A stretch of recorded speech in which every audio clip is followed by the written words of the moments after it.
Hello, welcome to the channel Why Stories. Enjoy watching. Fernanda, a successful woman, dreams of having a child, but after many attempts to get pregnant, she begins to suffer from the side effects of the treatment. One day, after seeing her husband off on a business trip, she decides to talk to him, but he forgets to turn off his phone. Overhearing his conversation, Fernanda learns something terrible. Fernanda lay on the bed, staring at the ceiling. Once again, she was on sick leave. The pregnancy wasn't going well, to put it mildly. Before this, there had been other sick leaves due to the reproductive specialist. Sometimes she had to go for exams, sometimes for treatment. This baby had been a hard journey for them. Fernanda wasn't even sure anymore if motherhood was worth such a price. No, of course, it was worth it. It was just hard right now. That's why those thoughts crossed her mind. Fernanda had dreamed of having a baby for a long time. She had cried for days when the doctor gave the diagnosis and added that getting pregnant naturally would be very difficult, if not impossible. Her gaze fell on the mirror built into the wardrobe door. She saw her bloated body. And this was still early in the pregnancy, her belly wasn't even showing. All due to hormones. Perhaps she would never fit into her favorite dress again. She felt nauseous all the time, had some kind of weakness, and was still haunted by fear. The fear that the pregnancy, which had been so hard to achieve, might end. Despite all the struggles, Fernanda loved her baby with all her heart, whether it was a boy or a girl. It was still too early to know the gender, and she didn't really care. All she wished for was a healthy baby. She would have liked more support from her husband during this tough time, but Roberto had been so busy lately. New projects, extra jobs, business trips, working late into the night or even past midnight. Sometimes, he was called in the middle of the night. He jumped up, got ready, and left. Work was work. He did all of it for them, for Fernanda and the baby. Fernanda fully understood what work was about. She had always been very diligent in her duties as well. She had managed to build a pretty good career. She felt so happy, so proud of herself. Everything was working out for her. Fernanda had thought the future would be even better. She even aimed to become the manager of one of the branches. And she knew she had a good chance. But fate had made its own adjustments. Fernanda had become independent at an early age. She had lived with her parents in the village, finished school, and immediately moved to the city for further studies. She started living alone in a small one-bedroom apartment that she inherited from her paternal grandmother. By that time, her grandmother had already passed away. Fernanda remembered how her parents brought her, freshly graduated, to the city. Everything was unfamiliar, everything was both terrifying and alluring at the same time. Her parents helped her settle in, stayed for a couple of days, then returned home. They had their farm and animals to tend to. They didn't have the time to pamper their daughter. Fernanda understood that her future depended only on her. Sometimes she wanted to skip studying and go out with her friends to the club or miss a lecture to catch the premiere of a movie. But no one controlled Fernanda. The adults were far away, sending a bit of money now and then, but that was it. The girl was very proud of being accepted into a prestigious university to study economics. She understood that it was a sought-after and financially rewarding profession in the future. But there was always the option of returning to the village if things didn't work out. There was plenty of work on the farm, and her parents would never have abandoned her, they would have supported her. But she didn't want to go back to the village at all. She liked the city with its beautiful parks and boulevards, the hustle and bustle, cozy cafes, night lights, and the colorful crowds on the streets. Here, she felt at home. Here she was happy. Fernanda studied well. Her professors praised her. Her grade book was filled with excellent marks, which reflected on her scholarship. She managed to make ends meet, learned to save on food, and bought clothes during sales. In general, she got by. Fernanda wasn't thinking about her personal life at the time. She simply had no time. She had other goals in mind. Where does this come from in you? Her friend Lucia wondered. Some kind of inner break. I couldn't do it like that. Fernanda just shrugged. Lucia had almost been kicked out of university a couple of times because of her partying. Her father had helped her then, using his connections. He probably even paid someone off. Fernanda, on the other hand, couldn't expect that kind of support. So she had to manage on her own. Unlike many of her classmates, she controlled herself. Her parents were far away. Some people tried to become her friends. Her apartment was free, a perfect place for student parties. But Fernanda managed to avoid these noisy crowds, parties, and skipped classes. Did she want to dive into the fun student life? Both yes and no. It seemed interesting, but Fernanda had a goal in mind, and she was working hard to reach it. Her efforts paid off. She graduated with honors and received an excellent job offer from the university rector. Talented graduates from this university, recommended by professors, were snapped up by employers like hotcakes. Of course, Fernanda was among those recommended as an outstanding specialist and a diligent person. She got her first job, and what a job it was. She was hired by a large, well-known company in the city. It was just a cashier position to start with, but it was a beginning. She was told that there were many opportunities for career growth here. All she had to do was work hard and prove herself. Fernanda was used to working hard. And so it began. Her first salary pleasantly surprised her. Within a year, she had renovated her apartment, bought new furniture, and decorated her little nest to her taste. She passed her driving test and bought a car. She liked her job, and the team was great. She even made real friends, Blanca from HR and Francisca from accounting. They often sat in cafes, talking about all sorts of things. It was cozy and pleasant.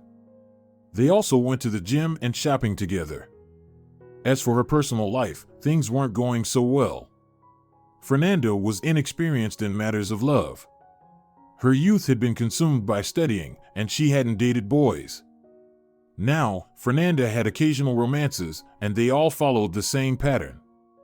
First, they met, then came the first dates, butterflies in the stomach, the thrill, the expectation of something magical. But after a while, the man inevitably disappointed Fernanda.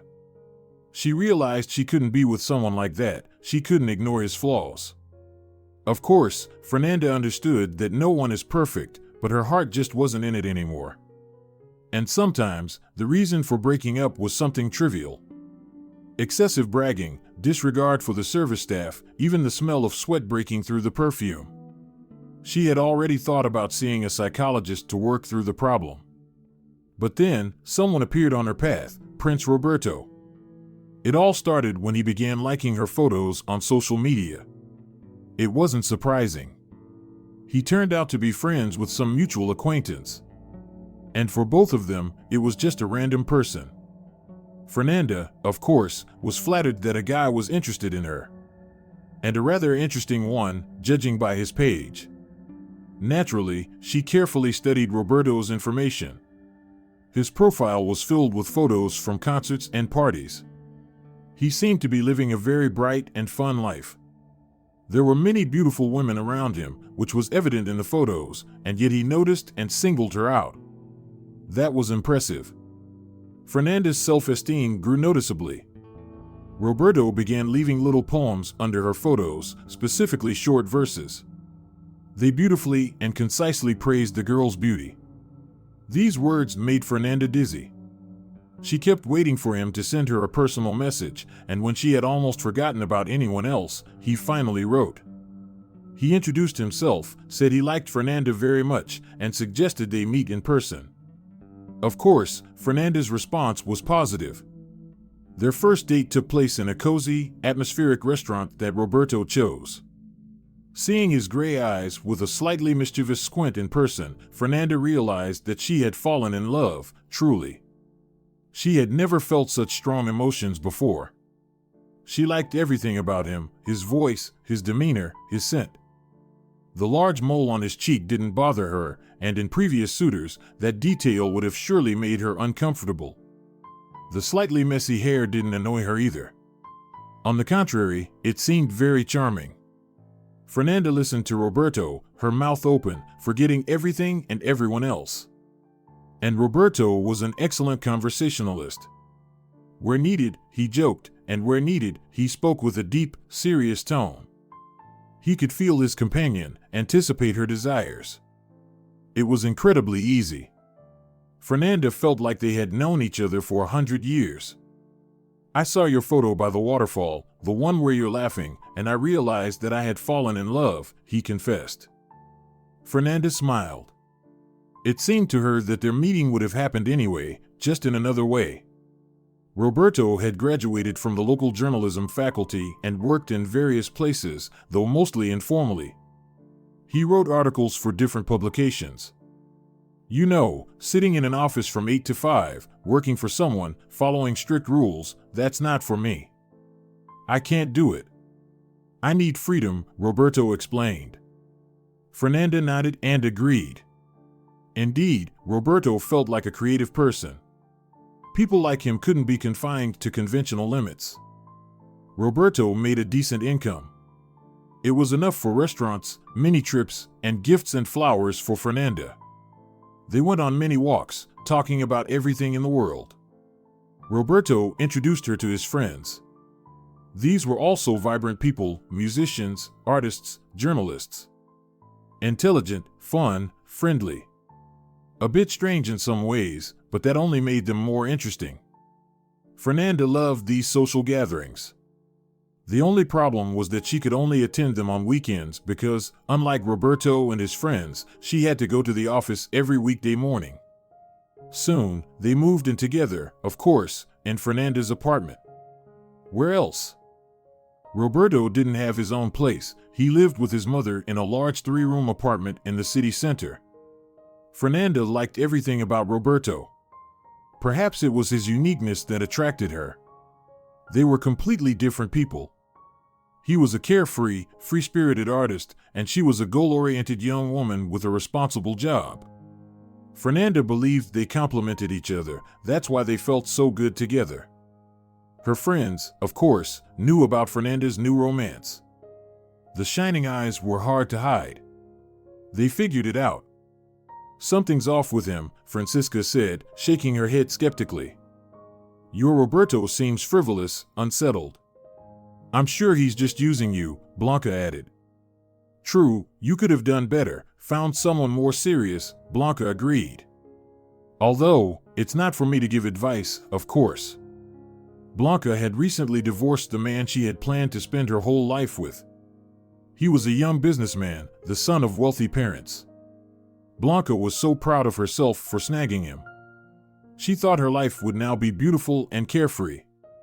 There were no real feelings involved, but that wasn't something Blanca was particularly concerned about.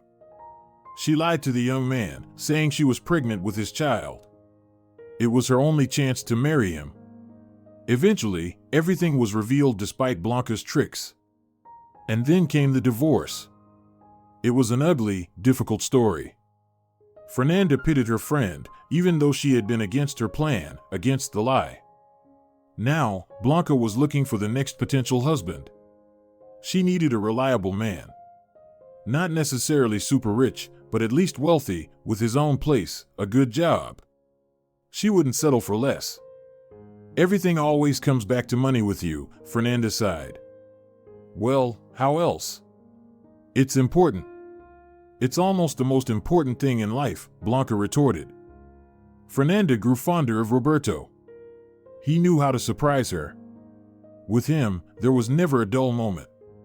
And he had so many fun and amusing stories from his own life, one could listen to them for hours. Roberto, you really should write memoirs, Fernanda often told him. And he would promise with a serious expression that he would think about it. Then, Roberto proposed to Fernanda.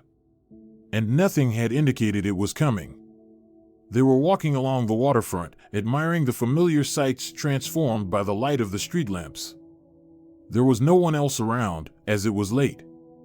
Roberto stopped, looked at Fernanda with that gaze of his that always sent shivers down her spine, and said, "Let's get married, huh?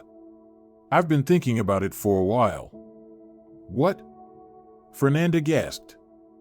She didn't expect this at all. No, she knew, of course, that it could happen. But not right now. I wanted to do it more interesting, somehow. I thought about surprising you at the restaurant, or maybe on the rooftop of a high-rise. I had a few ideas, but then I decided that all of that would be too cliché, too flashy, too pompous. I wanted to be real, serious. Without any unnecessary frills, you know? Fernanda nodded. She truly understood Roberto. Even though he was speaking a bit confusedly, he was probably nervous. He pulled a small box out of his jeans pocket and handed it to Fernanda. Here. She opened the box with trembling hands and gasped. Inside was a beautiful, very original ring shaped like a slender snake with emerald green eyes. I had it custom made for you. You love snakes. Fernanda was stunned. She really did like snakes, which usually terrified and disgusted others. To her, they seemed graceful, beautiful, and strong. They tried to talk me out of it at the jeweler's, warned that you might take offense, like I think of you as a snake or something, but I knew you'd understand it the right way. Roberto smiled. Fernanda understood perfectly, and she hugged him tightly. So, what's your answer? Or do you need to think about it? Think about it? Of course, yes. What other answer could there be? At that moment, Fernanda felt incredibly happy. And so, the wedding preparations began. At first, the couple wanted to have a big celebration, invite all of Roberto's friends and relatives, and then invite Fernanda's friends and family. But then they decided that it was unnecessary.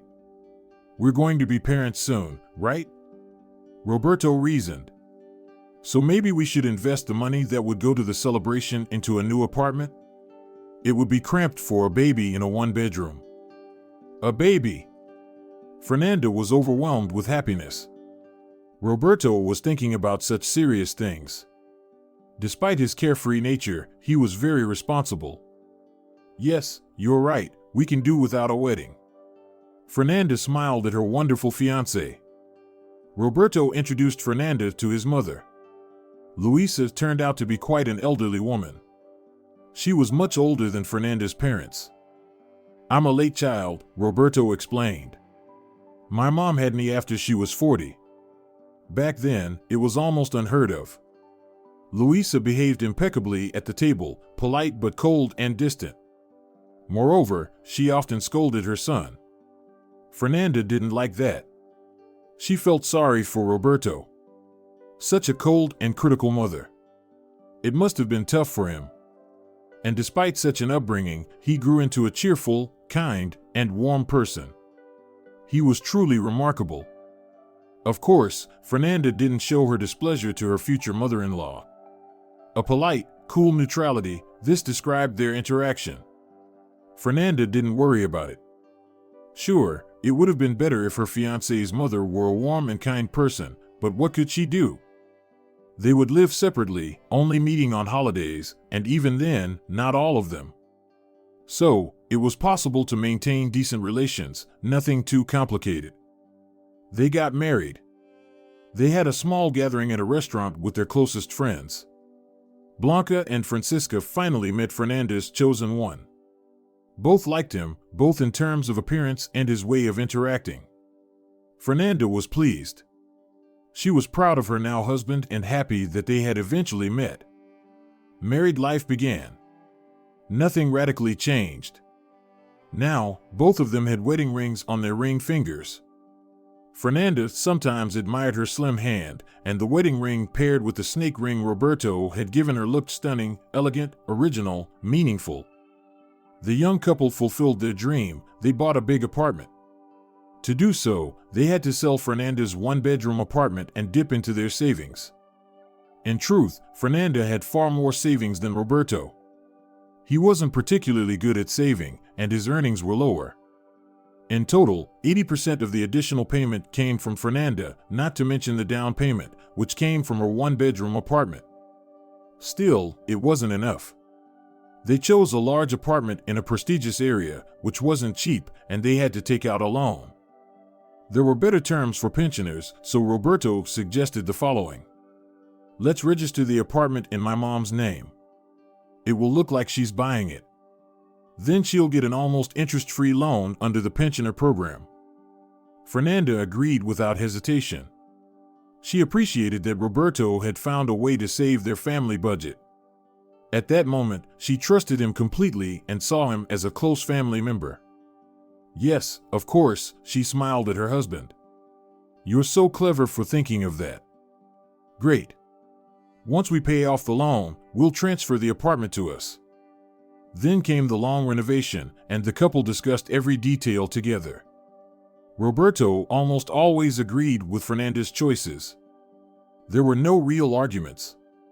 Together, they were creating their family nest. Fernanda tried not to notice that most of the expenses were on her shoulders. It seemed normal. After all, she earned more. Roberto's situation was unpredictable. He worked a lot, but his projects weren't always successful. In addition, Roberto occasionally ran into dishonest clients who cheated him on payments. Well, Fernanda never blamed her husband. She didn't even think about it. She supported him, cheered him up, comforted him. Fernanda loved him, truly loved him. She had never felt such emotions toward anyone else. Once they became owners of a spacious apartment and finished the renovations, the couple decided it was time to try the happiness of parenthood. Fernanda was so excited about the changes ahead, imagining their future child, and secretly hoping for twins, so they could have both a boy and a girl. Roberto also seemed enthusiastic, often talking about his friends who had already become fathers, planning the nursery, but the long-awaited happiness never arrived. Every month, before the scheduled day, Fernanda would take a pregnancy test, and they always showed a single line. Disappointment, tears, hopes for the next cycle, this became a part of Fernanda's life. Roberto comforted her, saying that everything has its time, but Fernanda's desire to become a mother only grew stronger. Her thoughts were consumed with having a child, and she could hardly focus on work. Finally, realizing how serious the situation was, Fernanda went to the hospital. Tests, procedures, this took a lot of time and required significant financial investment, but Fernanda was still earning well. Unfortunately, the diagnosis wasn't promising. The chances of a natural pregnancy were negligible and would only decrease with time. Fernanda cried, and Roberto comforted her. He reassured her that everything would be fine. He talked about some friends of his who were also given almost no chance, but were now raising 3 children, despite the predictions. In his arms, Fernanda felt a little lighter, but maybe it was the hormones, or maybe something else, but she began to feel guilty. Guilty for not being able to give her beloved husband children. The long, exhausting treatment began. Now Fernanda was in the hospital all the time. She would have exams or treatments. And she didn't just receive treatment in her city. She traveled across the country, hoping for a miracle. Naturally, Fernanda was demoted at work. A senior manager in a large company couldn't be absent from work so often. It was tough. But Fernanda decided that she would stop at nothing on her way to the longed-for motherhood. Roberto didn't like this anymore. You see, your desire is destroying your life. Our life, he tried to explain to Fernanda. Fernanda, in response, got angry. She shouted at him, insulted him. Roberto immediately went silent and tried to withdraw, not supporting the argument. Later, Fernanda always realized she was wrong and apologized. Roberto was right in many ways. The treatment was indeed taking its toll on Fernanda, her mental state, her career, her relationships with friends, and even her health. The medication made her constantly nauseous, and she was always hungry, so she quickly gained weight. From a slim, light, beautiful girl, she had turned into a woman with excess weight, bad skin, and a terrible mood. Maybe we should stop? Roberto asked. Stop the race for a child. You're becoming someone else, someone I don't recognize. It's even scary. Fernanda got angry, demanding understanding and acceptance. Then she blamed herself and apologized. The relationship between the couple became somewhat cooler. On top of that, Roberto's work began to pile up. Now he was disappearing at the offices of the companies where he worked part-time. He was flying off on business trips and could even be called in the middle of the night for another event. Roberto was developing several new projects at once. The money wasn't much, but he insisted that everything was ahead, that the work was for the future. Roberto wasn't there when Fernanda needed his attention and involvement the most. Her friends had also drifted away. Francisca, of course, was busy. She got married, had a baby, and was consumed with caring for it. She had no time for Fernanda and her suffering. Blanca had completely different interests. Clubs, sports, travel, dates, new acquaintances. She didn't want to listen to Fernanda, who lately had only been complaining. Her parents were far away, and they wouldn't have understood their daughter. According to them, Fernanda's life was just perfect. She had a good job, a husband, a beautiful apartment, and a child. Her mother once told her that many people live without children and manage just fine. To her, there didn't seem to be a real reason for Fernanda's suffering. But Fernanda couldn't think or talk about anything else. And then, a miracle happened. The pregnancy test was positive. Fernanda couldn't believe her eyes. She stared at the plus sign for a long time. Her hands were shaking. Fernanda was afraid to believe that her dream had come true. She went to the pharmacy and bought a dozen more tests. What if this defective one gave the wrong result? That could happen. Fernanda had read about it many times on forums where she had become a regular.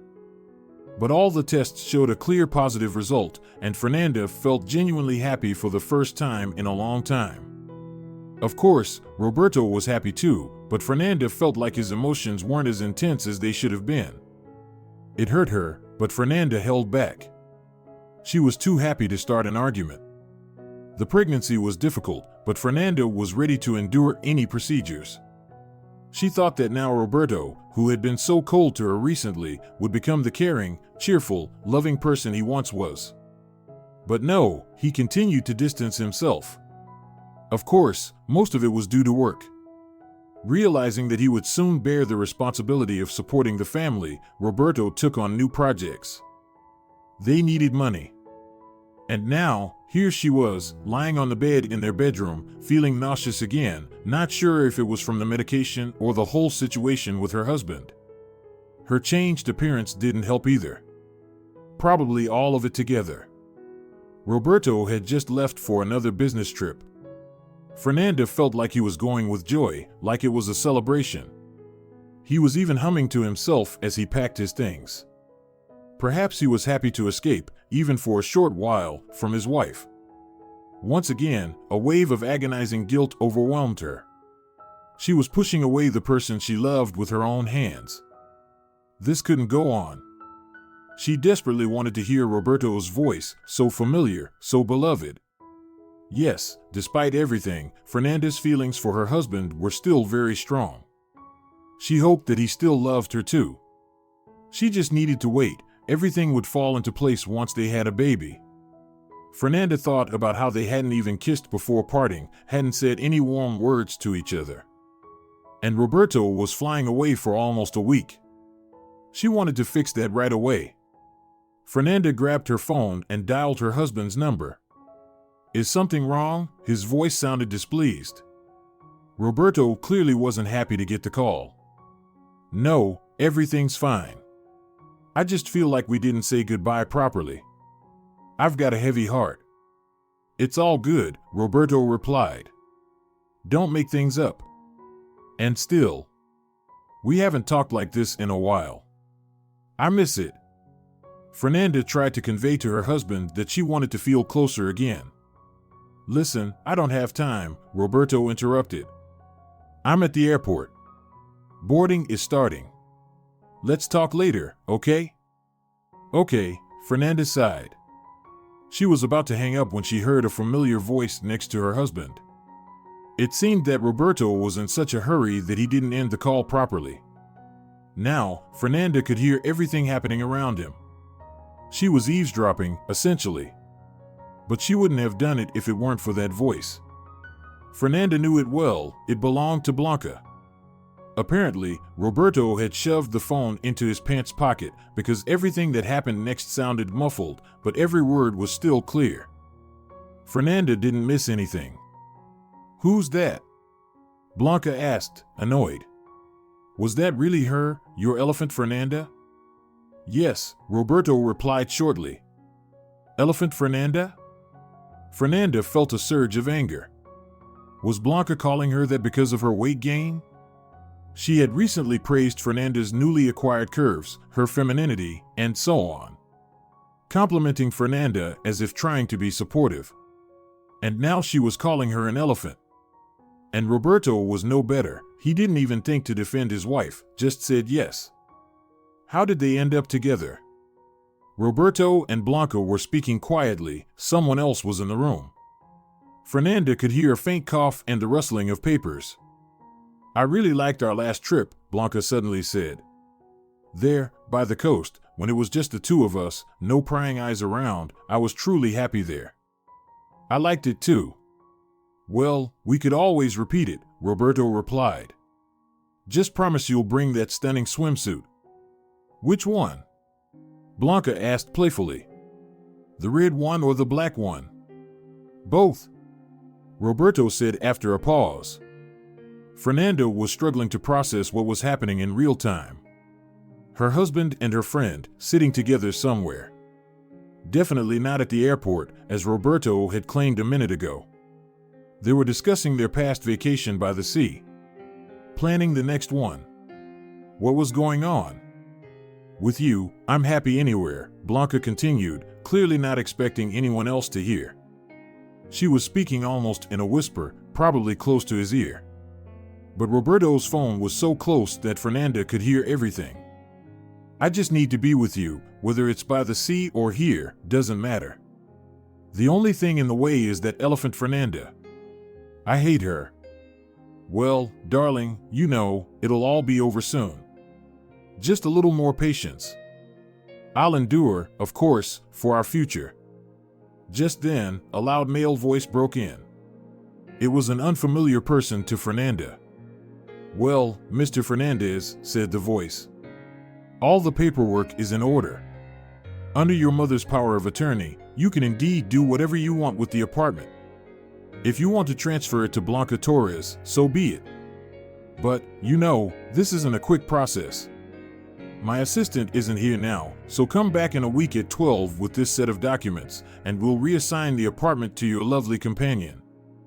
Fernanda's eyes widened and her mouth dropped open. What is this? Why are they talking about the apartment all of a sudden? "Thank you, Mr. Toro," Roberto thanked the unseen person. "It was no wonder we were recommended to you as the best notary in town. Don't mention it, it's a simple matter. Anyone could handle it. But we're more comfortable with you," Blanca added. Fernanda could sense her friend smiling at that moment, probably with a fake, unpleasant smile. Then there were some rustling noises, and a knock, likely as Roberto and Blanca were saying goodbye to the notary and heading out. Shortly afterward, Fernanda heard frequent beeping. Either the call time had expired, or Roberto had noticed a mistake and ended the call. But the most important thing was what Fernanda had heard. She tightly embraced her almost unnoticeable belly because she suddenly felt a sharp pain, so intense that everything around her seemed to blur. There were bright spots before her eyes, and everything around her swam. Fernanda realized that she needed to calm down. She had just learned a very unpleasant truth. She needed to breathe, pull herself together, or she might end up in the hospital. Fernanda thought about the baby. Her long-awaited little one. No, despite everything that was happening, she had to keep the baby. Or him. It was unclear for now. So Fernanda took a few deep breaths, drank some water. Then she got up and headed to the kitchen. There, in the cupboard, was a box of medication. She needed something calming, urgently. Fernanda had accumulated a lot of medications over the period when she was planning to get pregnant, hoping, and then getting disappointed. Maybe the pill worked, or maybe Fernanda just gathered herself. After a few minutes, her mind cleared up. So, Roberto was an unfaithful husband. He was cheating on Fernanda. And with whom? With Blanca. Fernanda had introduced them to each other. She had wanted to hear her friends' opinions about the man she loved, and both of them, it seemed, hadn't shown much enthusiasm. Unstable income, lack of a permanent job. Her friends had openly told Fernanda that she needed someone else. Blanca herself had loudly stated that Roberto was beneath her, that he wasn't worthy of Fernanda. And now here she was, vacationing with him by the sea. How did this happen? When did it all start? By the way, where was the money coming from for their little getaway? Roberto didn't earn that much, did he? Or maybe he did. Look at him. Constantly going on business trips, staying late in the office, traveling for work, talking about new projects. Perhaps all of this was bringing in good income. But Fernanda was being kept in the dark. After all, he had to be able to afford taking his mistress on a trip. And Blanca always loved gifts. She judged all her suitors based on their financial standing. Maybe that's why it was so hard for her to settle her personal life. Suddenly, Fernanda had an unpleasant realization. Back when she was planning for the baby, she had written a power of attorney for her husband so that he could access the money in her account. Fernanda had kept some savings, just in case. But the treatment required serious financial commitments. Fernanda had spent a lot of time in hospitals, and Roberto had to find and pay for expensive medications, consultations with professors, and so on. And that's why Fernanda had written the power of attorney, so Roberto could manage her money. Fernanda called the bank and requested a statement. After some time, an email arrived. Fernanda had expected this result, but it was still unpleasant. Yes, Roberto had spent a significant portion of her emergency savings. It was a blow below the belt. The picture in her mind was growing clearer, and it was not pleasant. It turned out that Roberto had been lying about his busy work. In reality, he had been using the business trips and late nights as an excuse to spend time with Blanca. She was so light, so slim, so cheerful. Of course, it was much more pleasant than sitting next to a pregnant wife who had gained weight and could only talk about the future baby and her condition. That must have been boring for a man who loved fun and lightness. Fernanda felt like her eyes were opened. Roberto was simply a liar and a traitor. Maybe he had gotten together with Fernanda precisely because of her success. He wanted financial stability. He didn't know how to do anything properly and earn pennies. No, he wasn't devoid of talent, but he wasn't used to working and didn't want to. A well-earning wife was the solution to all his problems. How painful and humiliating it was to feel deceived and used. And it was scary too. Fernanda didn't have the time to especially dwell on her husband's infidelity. She had bigger problems, keeping what was rightfully hers. If the account issue was clear and solvable, then the apartment. What to do with it? First, she needed to go to the bank to block the account and revoke the power of attorney. Of course, not much money was left in the account compared to the initial amount. But it was enough for Fernanda to get by while she couldn't work. She could live comfortably with the baby on the money Roberto hadn't spent. Without further delay, Fernanda started getting ready. She was already feeling quite decent. At the bank, everything went smoothly. According to the statement, Roberto had been using the money for about 3 months. That was around the time he started talking about new projects and business trips. Most likely, he and Blanca had been together for about 3 months as well. Knowing her friend, Fernanda was sure that Blanca wouldn't have looked at a man who couldn't provide her with a lavish life. So Roberto had been trying to impress her with his lies, all at the expense of his unsuspecting wife. The question of the apartment remained open. The puzzle was pieced together. Fernanda had a clear picture of the situation. Fernanda herself had rewritten the contract for Roberto's mother, Luisa. Her husband had convinced her that it was the best option, and indeed, it seemed like a good deal. But now, Fernanda was wondering, did he plan to deceive her from the start, or was he genuinely trying to save money?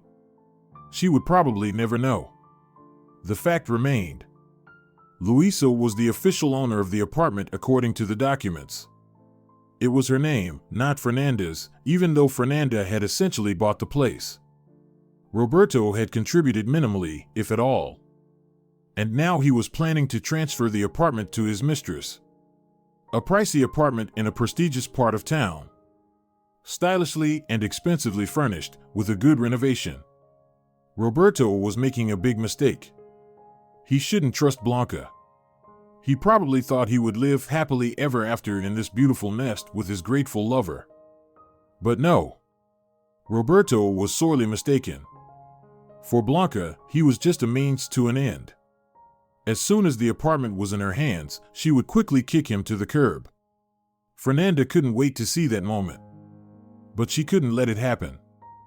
Fernanda understood why Roberto had decided to register the apartment under Blanca's name instead of his own. Property acquired during marriage is considered joint property. And Roberto and Blanca didn't want to share it with Fernanda. That's why. Blanca had always envied this apartment. Fernanda had noticed it but tried not to pay attention. Her friend lived in a tiny room with creaky floors. Most likely, Blanca had convinced Roberto, who was under her spell, to reassign the property. Of course, she wanted to be the one in charge of it. Blanca must have come up with the whole scheme. Roberto, it seemed, agreed with every word. I wonder, when did they plan to tell Fernanda? Probably after Blanca became the rightful owner of the apartment. And then what? Would they have just kicked her out, pregnant and confused? No, Fernanda couldn't allow this to happen. The notary had said to come back in a week, so she still had time to fix things. But how? For now, Luisa was the owner of the apartment. Fernanda had never been able to build a relationship with her mother-in-law during their time together. They only met occasionally out of obligation, and those meetings seemed to be uncomfortable for both of them. Even Roberto seemed nervous in his mother's presence. Luisa was a cold person. She kept her distance, not only with Fernanda, but even with her son.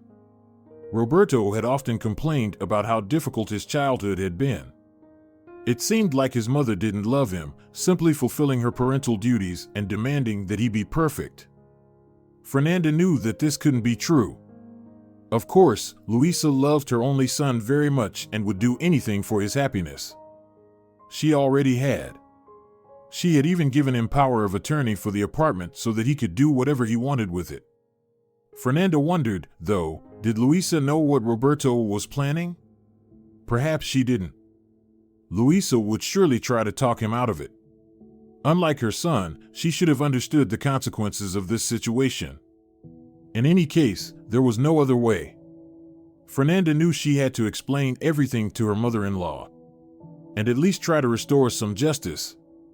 The chances for a positive outcome were slim, but maybe at least the apartment wouldn't end up with Blanca. Maybe Fernanda could save at least some part of it. Her mother-in-law was very surprised by Fernanda's call. That wasn't something that usually happened. But she agreed to meet without asking too many questions and invited her over. Fernanda and Luisa sat on the sofa in the living room. The elderly woman looked at her daughter-in-law with a questioning gaze.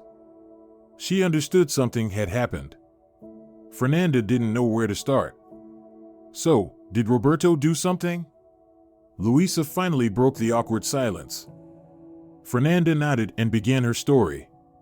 At first, she was embarrassed, unable to talk about what had happened calmly. But then she started speaking with more confidence because she could see that, strangely enough, Luisa was on her side. This was unexpected. But Luisa encouraged her, asked questions. She was genuinely outraged by the story. He lied to me too, Luisa said quietly. It was clear that she was ashamed of her son. He told me the power of attorney was needed for some banking matters. He said it was to close a loan faster. For some kind of profit, basically. I know what Roberto's like. The moment I trusted him, I should have called you first. So, you, Fernanda couldn't believe her luck. You'll revoke the power of attorney? It's a quick process, I checked. Of course, I'll revoke it, Luisa nodded. And after the divorce, I'll transfer the apartment to you, so you'll be the sole owner of it.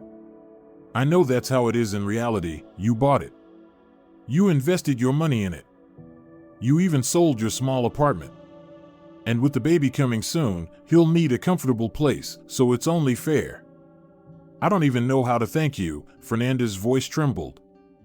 Now that the apartment issue was resolved, she felt an incredible sense of relief. It was also nice to feel the support of someone she hadn't expected support from at all. Thank you. I don't know how to apologize for such a son. Louisa shook her head. You wouldn't believe it.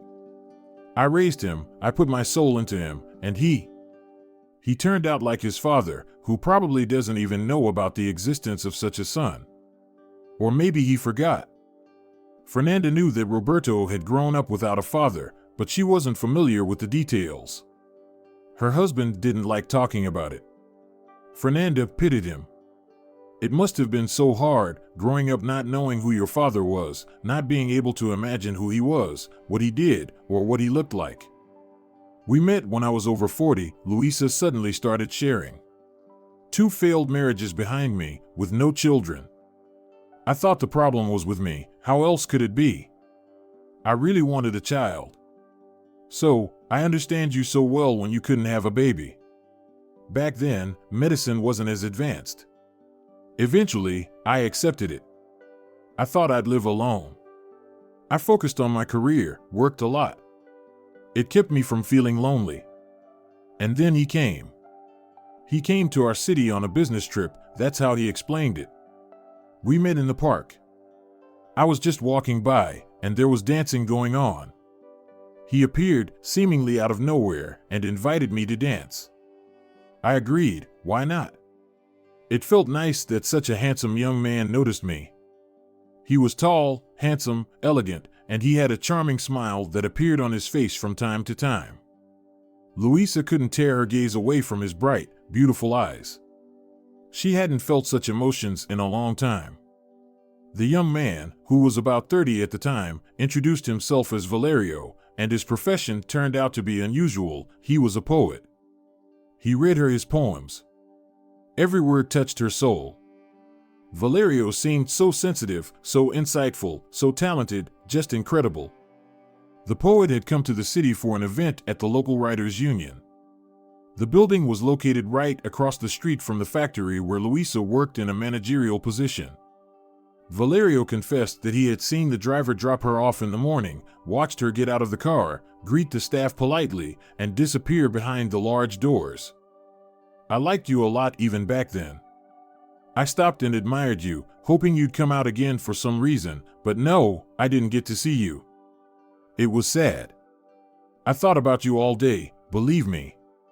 And then this chance meeting in the park. I thought, this is fate. Luisa's head spun from the words of the young man. Valerio definitely knew how to charm people, and the story he told about himself seemed completely plausible. The young writer lived in a small town near the capital and was building his career. It was only later that Louisa realized Valerio had lied to her from the start. He turned out to be a typical gigolo, and their meeting in the park wasn't by chance. He had been watching her, following her.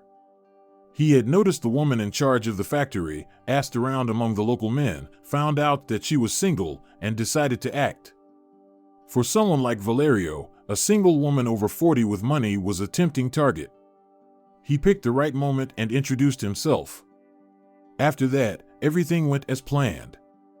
Valerio moved in with Louisa, living off her.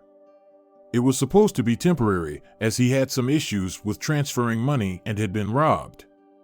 Louisa felt sorry for him, believed him, and helped him from the bottom of her heart. She thought fate had finally brought her together with a good man and was happy. Valerio made her life bright, happy, and full of fun. He gave compliments and even seriously talked about their future together.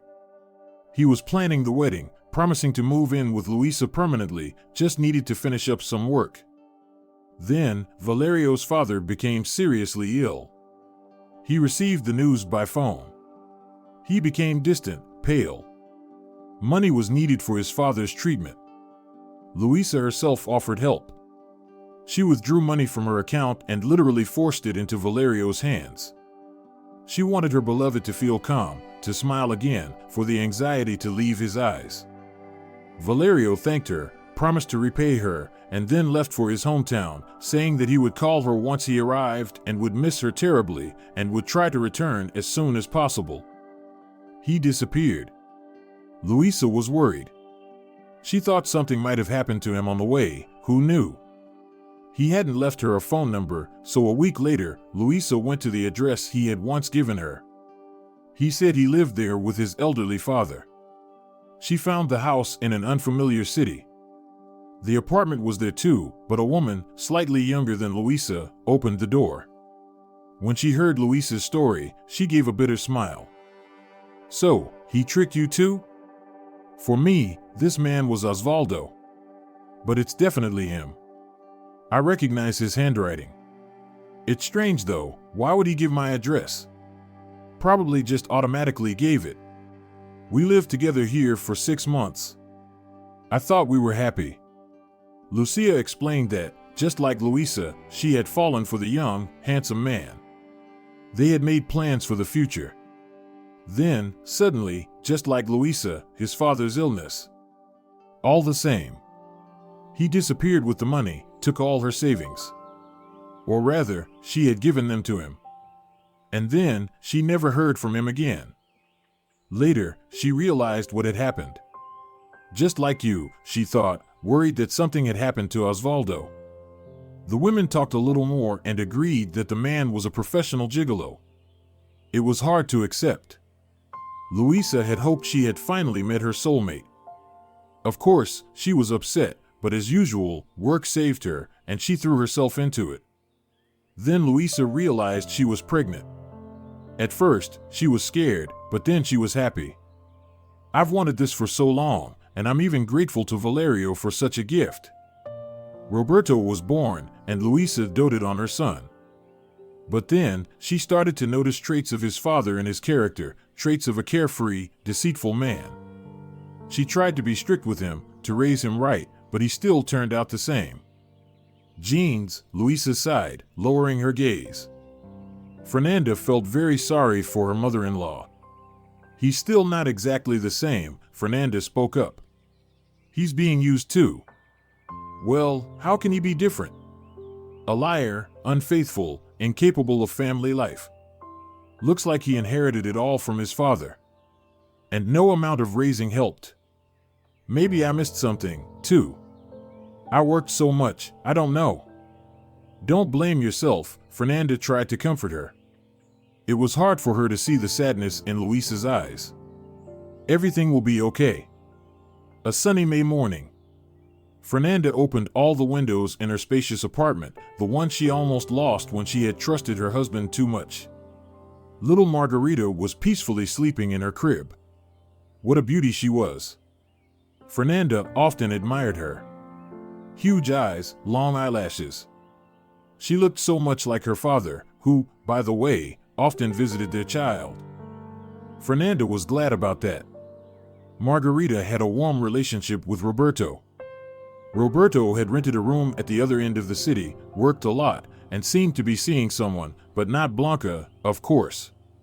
She had dumped him as soon as she found out the apartment wouldn't be hers and that Fernanda had closed off access to the account. Roberto, on his own, didn't interest her at all. Fernanda regretted that she couldn't be present in the notary's office when they informed the couple, Blanca and Roberto, that the power of attorney had been revoked. Roberto called his mother, trying to pressure her, but Luisa stood her ground. Then came the divorce. Due to Fernanda's pregnancy, the process dragged on a bit. Roberto fought desperately, trying to get his wife back, apologizing. Naturally, it was all in vain. They got divorced. After that, Luisa immediately transferred the apartment to Fernanda, just as she had promised. By the way, Luisa was supposed to come over today. They would go for a walk with Margarita in the park. Both of them enjoyed these leisurely walks. They would walk, talk about the future, and celebrate the baby's achievements. It was so peaceful and pleasant. Fernanda felt happy, despite everything, and knew that a long, joyful life lay ahead of her. Luisa was sure that Fernanda would also have things work out on the personal front. "And I'll always help with the baby, it'll be my pleasure." Fernanda knew her former mother-in-law, whom she hardly communicated with when they were married, but who now she spent time with almost daily, was speaking nothing but the truth. If you're enjoying it as well, leave a like and subscribe to the channel.